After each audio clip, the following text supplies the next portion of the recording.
My name is Ginger J. Bradley. I am 27 years old. I wasn't even fully awake when the screaming started. It was my sister's voice first, sharp and high, echoing down the hallway before my eyes could open all the way. My body felt like it had been filled with wet sand, heavy, unresponsive. My mouth was dry, my head throbbed, and my chest felt tight in a way that had nothing to do with the accident. I couldn't tell if it was morning or night. The fluorescent lights above me offered no clues, only a dull, humming blur. The last thing I remembered clearly was the sound of metal folding in on itself, my car spinning, a stranger yelling that help was coming. Then sirens. Then nothing. Now I was here, tangled in wires, one arm wrapped in a sling, my leg braced, bruises blooming across my ribs like something trying to surface. My sister Tessa stood at the edge of my bed as if she were inspecting damage she didn't believe was real. My mother went straight to the chair by the window, already scrolling through her phone like this was an inconvenience she planned to wait out. Neither of them asked how I felt. Neither of them touched me. "So dramatic," Tessa said, glancing at the machines and then back at me. "You totaled your car for what? A few cracked ribs and a sprain. That thing was junk anyway." She smiled like she'd made a clever joke. My mother chuckled softly without looking up. I stayed still. My throat burned too badly to speak, and honestly, I didn't trust myself to say anything that wouldn't make things worse. I had learned a long time ago that silence was safer around them. Tessa leaned closer, eyes flicking to the monitor. "This beeping is annoying," she said. "Honestly, you always fake being sick. You've been doing it since we were kids." Before I could process what she was doing, her hand reached out and yanked the cord free. The screen went dark. The room fell silent in a way that felt wrong. Final. I didn't move. I didn't scream. I was too tired, too hurt, too used to being dismissed to even react. A strange thought crossed my mind then, quiet and terrifying. Maybe this is how people lose their minds. Not loudly, not all at once, but slowly when no one believes them. What none of us realized was that the door to my room hadn't fully closed. The nurse stepped in calmly, her face unreadable, but her eyes sharp. She didn't raise her voice. She didn't argue. She simply said, "You're not leaving. I've called the police." Tessa went pale like she'd been dumped in cold water. My mother's mouth opened, then closed again. Then came the excuses. She didn't mean anything by it. She was just upset. It's been a stressful week. The nurse didn't respond. She reconnected the monitor, checked my IV, and stepped back into the hallway. I could hear footsteps already moving fast, radios crackling. Tessa started pacing. "You're making this into a thing," she said. "She's fine. Look at her." I couldn't answer. My chest felt like it was caving in, and I couldn't tell whether it was from the accident or from being trapped in the same room with them. 10 minutes later, 2 police officers walked in. One woman, one man. They spoke to the nurse first, then to me. The female officer asked if I felt safe. I didn't respond. I didn't have to. That was enough. They told my sister and mother they were being detained for interfering with medical equipment and threatening a patient under hospital care. I watched both of them stumble over their words, deny everything, blame each other, and finally go silent as security escorted them out. The door clicked shut behind them. And for the first time since the crash, I didn't feel like I was the problem. I thought the worst part would be watching them get escorted out like criminals, but the relief didn't last long enough to settle into my bones. The moment the door clicked shut, the room felt bigger and emptier, and for a few minutes I just lay there listening to the monitor beep again like it was trying to convince me I was still safe. My hands trembled under the blanket. Not because I was cold, but because my body was finally catching up to what almost happened. I stared at the ceiling and tried to slow my breathing, and it hit me all at once that if the nurse hadn't been standing outside, if she hadn't heard the cord rip free, there would have been no witness. Just me, flatlining in silence while my sister stood there pretending it was nothing. A different nurse came in not long after, older, kinder eyes, the kind of calm that comes from seeing too much to be surprised by anything. She adjusted my IV, checked my vitals, and asked if I wanted a social worker. I didn't answer. I didn't know what I wanted. I knew what I didn't want, though. I didn't want them back in that room. I didn't want my mother's voice telling me I was overreacting. I didn't want my sister's smirk hovering over me like I was a problem she couldn't wait to solve. About half an hour later, a doctor walked in who wasn't the rushed ER resident who stitched me up. This one moved slower, more deliberate, as if she had already read my entire life between the lines of my chart. Her name tag read Dr. Connor. She asked if I was in pain. I said I was fine, mostly because fine was the easiest word to give when you're too exhausted to offer anything more complicated. She pulled up a chair, and the way she sat told me she didn't come in here to talk about bruises. She told me something I hadn't expected at all.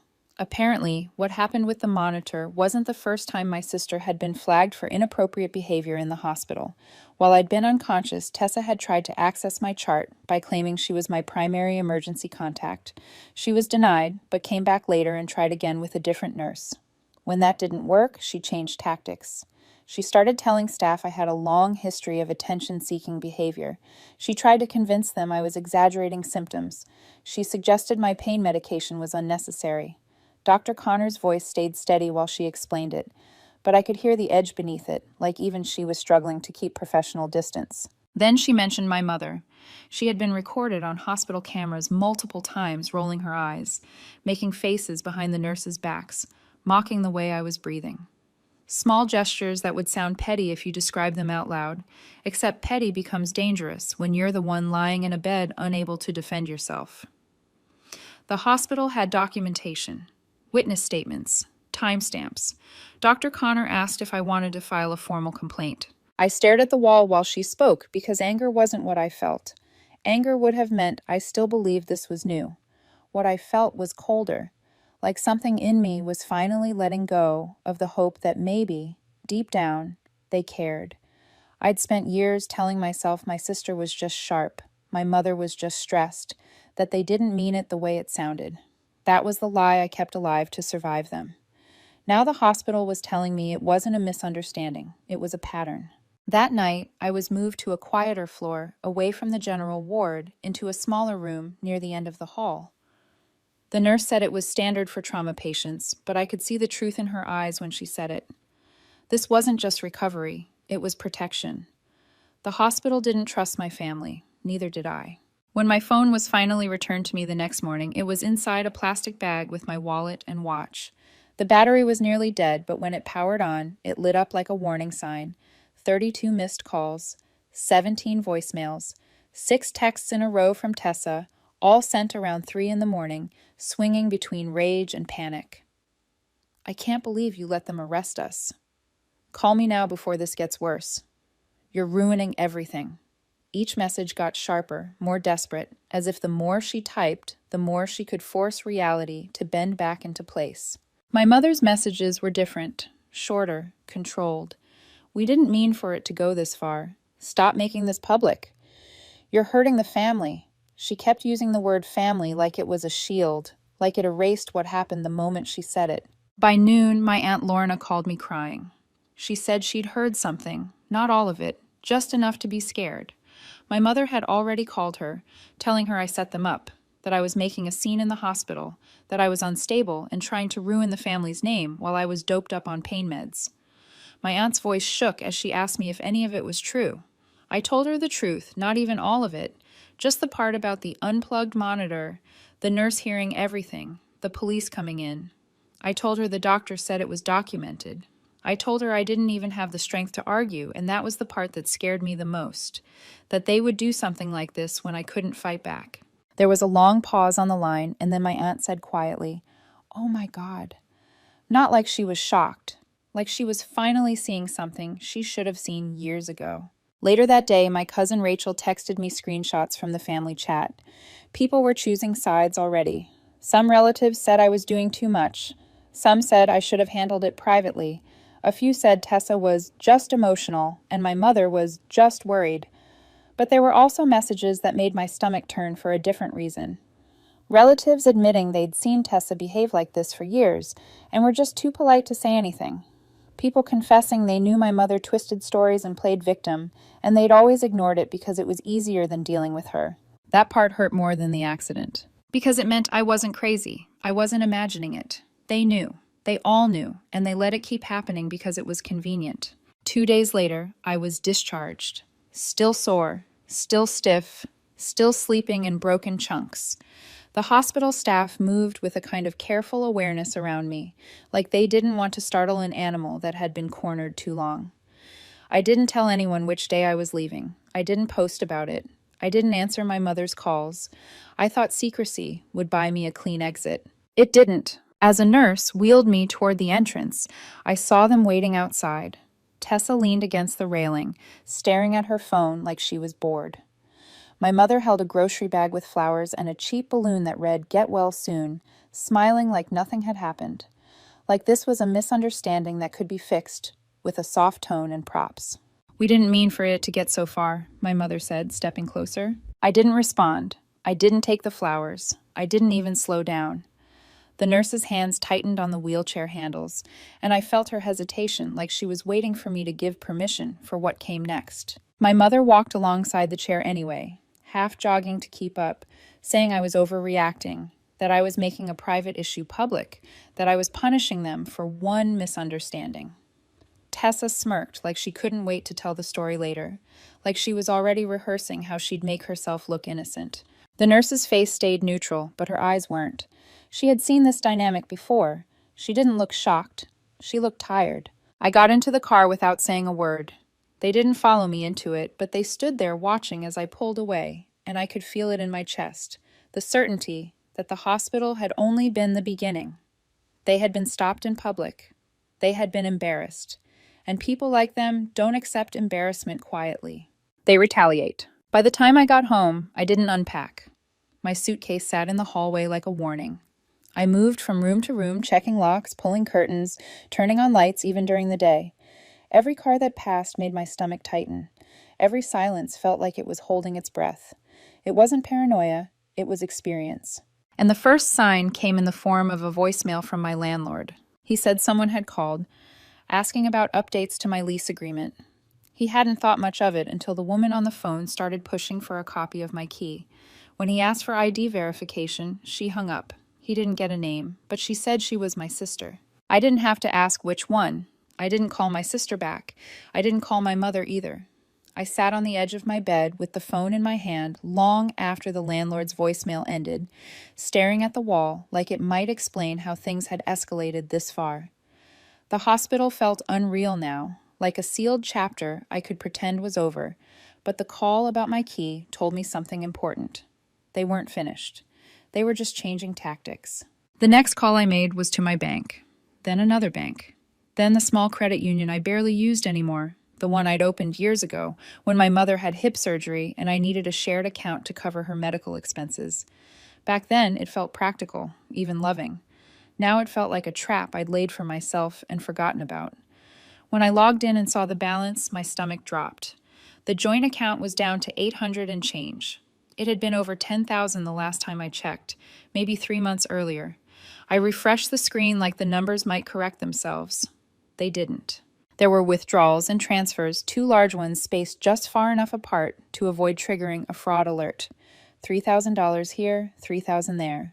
Clean, legal, intentional. I didn't even bother calling my mother to ask. I closed the account immediately and started pulling my name off everything I could remember. Credit cards, shared utilities, old authorizations I hadn't thought about in years. Each click felt like ripping out a wire that had been quietly draining me. That afternoon, I ordered security cameras. One for the front porch, one for the side door, one inside the living room facing the entryway. I hated the idea of it, hated that I even had to think this way, but I hated the alternative more. I didn't want to be the woman on the news people said should have seen it coming. The technician arrived the next morning, polite, professional, asking if I'd had break-ins before. I told him to make sure everything uploaded to the cloud. That was all the answer he needed. That night, I slept for more than 4 hours for the first time since the accident, the kind of heavy sleep that makes you forget where you are until the sound pulls you back. The bang came just after midnight. Not a knock. A dull, solid thud like a shoulder hitting the door. Then another. Then my name. I didn't move.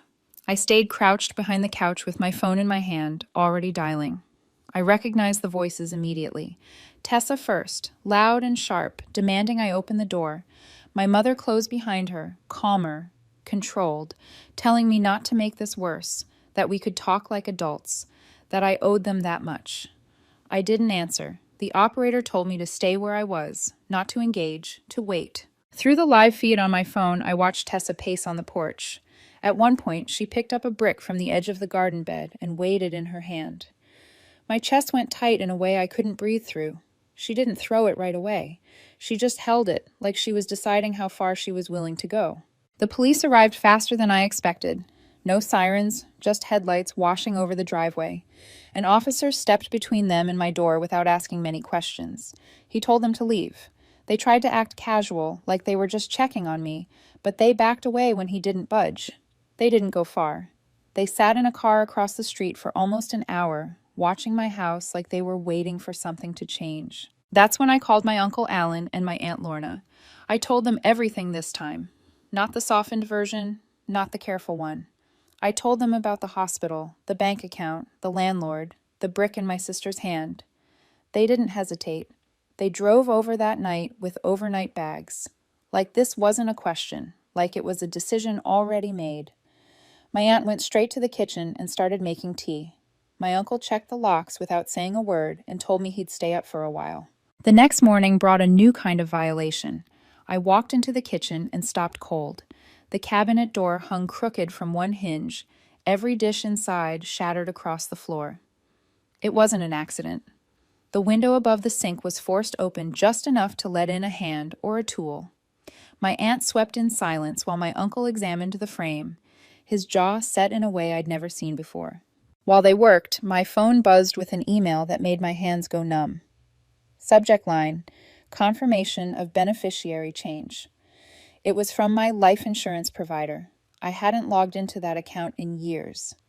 The email said a request had been submitted to remove me as the primary beneficiary and replace it with my mother. The change hadn't gone through because the digital signature didn't match, but the attempt alone was enough to make me feel sick. I showed my aunt first. She read it without speaking, then handed it to my uncle. When she finally looked back at me, she asked a question that landed heavier than anything else. Had I ever told them about the policy? I remembered a dinner from 2 years earlier, my mother making a comment about being prepared, Tessa joking that if I died, she hoped she'd get the car. They remembered. Of course they did. My uncle got on the phone with a lawyer he trusted before I could even process what that meant. When he handed me the phone, the questions came fast. Had I filed a police report? Did they have access to my finances? Were they listed as medical proxies? Did the hospital document the monitor incident?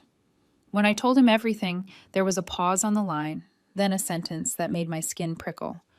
This wasn't just emotional abuse anymore. This was a pattern that looked dangerously close to something criminal.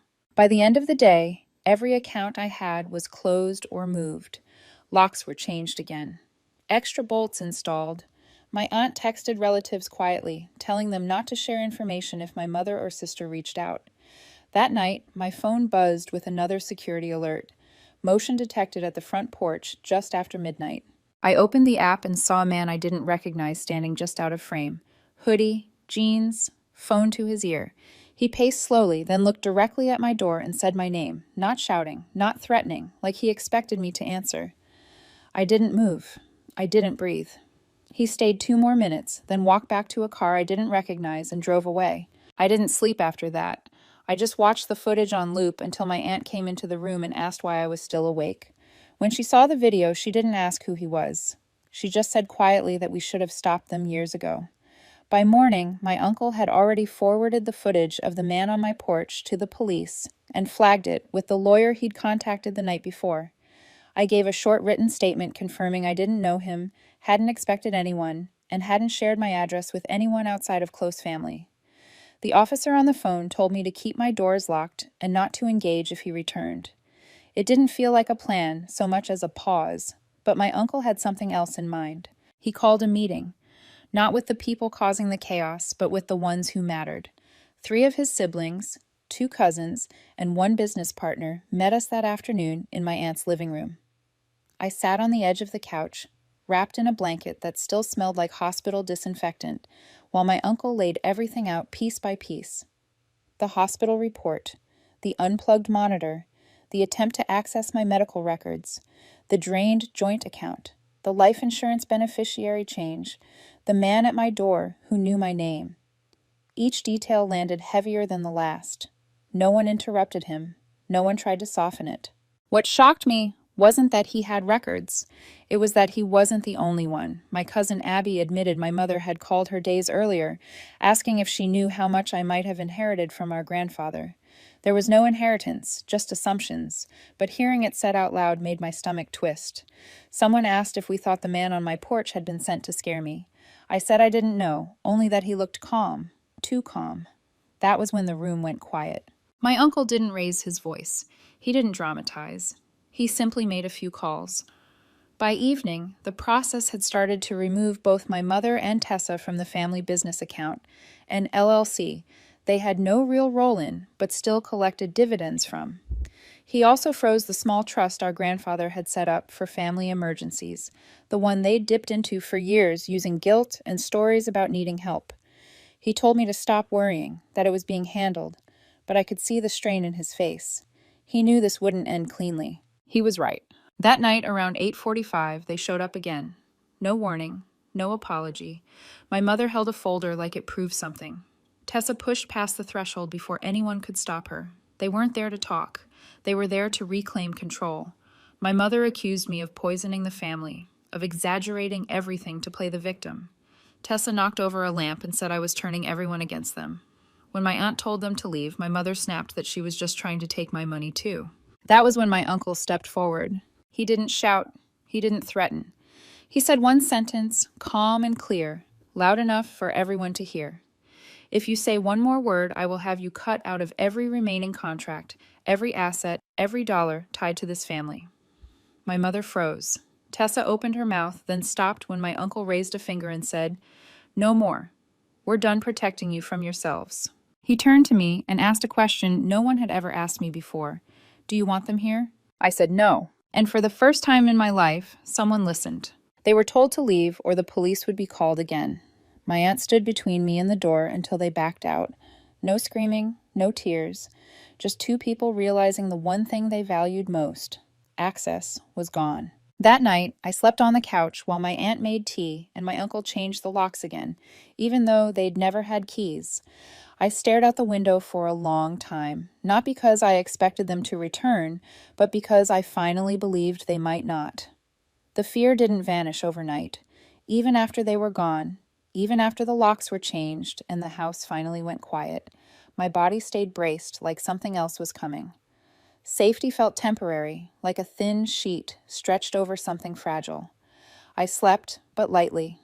Every sound outside made me open my eyes. Every vibration of my phone sent a jolt through me before I even looked at the screen. The next morning, while my aunt made coffee and my uncle checked in with the lawyer again, I did something I hadn't allowed myself to do before.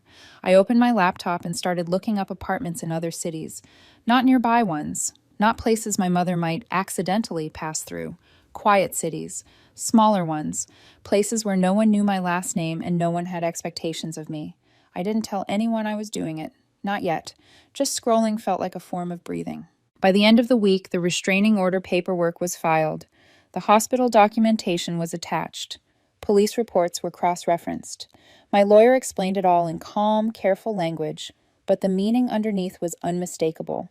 What happened to me wasn't just family drama. It was a documented pattern of interference, intimidation, and attempted control. Seeing it written that way made something inside me ache. Not because I wanted them punished, but because I finally understood how serious it had always been. A few days later, my uncle sat me down and asked a question I didn't expect. "Do you want to stay here?" he said, "or do you want to leave?" He didn't frame it like a test or a suggestion. He framed it like a choice I was allowed to make. I told him I wanted to leave. We didn't make a big announcement. There was no group message explaining anything. No social media post. No goodbye tour. Early one morning, before the sun was fully up, I packed one suitcase with the things I couldn't replace. Everything else was donated, sold, or left behind. My uncle drove ahead with a rented trailer, carrying a few pieces of secondhand furniture we bought quickly. My aunt followed in her car with blankets, snacks, and a thermos of coffee like we were going on a normal road trip. We weren't. It felt closer to an evacuation. The apartment was 2 hours away. Small, older, not charming, but it had working locks, quiet neighbors, and a layout that didn't echo with memories. That was enough. The first night, I sat on the floor with my back against the wall and listened to the building settle. No yelling, no footsteps outside my door, no voices saying my name like they owned it. I didn't sleep much at first. The silence was too clean, too unfamiliar. I kept my phone face down, waiting for something bad to happen. Nothing did. Days turned into weeks. I started going for short walks around the block, then longer ones. I bought a small table and 2 chairs from a thrift store. My uncle helped hang blackout curtains. My aunt filled my pantry like I was moving into a dorm room, labeling containers, and pretending not to notice when I got quiet. They visited often, but never pushed. They didn't ask me how I was healing. They didn't tell me what I should feel. They just showed up, and that alone felt like something I'd never had before. The restraining order held. No violations. No strange cars. No unknown numbers calling in the middle of the night. I heard nothing directly from my mother or my sister again. That didn't mean they disappeared. It just meant they stopped reaching me. I heard through my cousin Abby once, through a number I didn't recognize. She said, "You were right. I didn't want to see it before. I do now." I didn't reply, not because I was angry, but because I was done explaining myself. I worked remotely, quietly. Nothing impressive, nothing dramatic, just steady. I saved more than I ever had. I cooked for myself.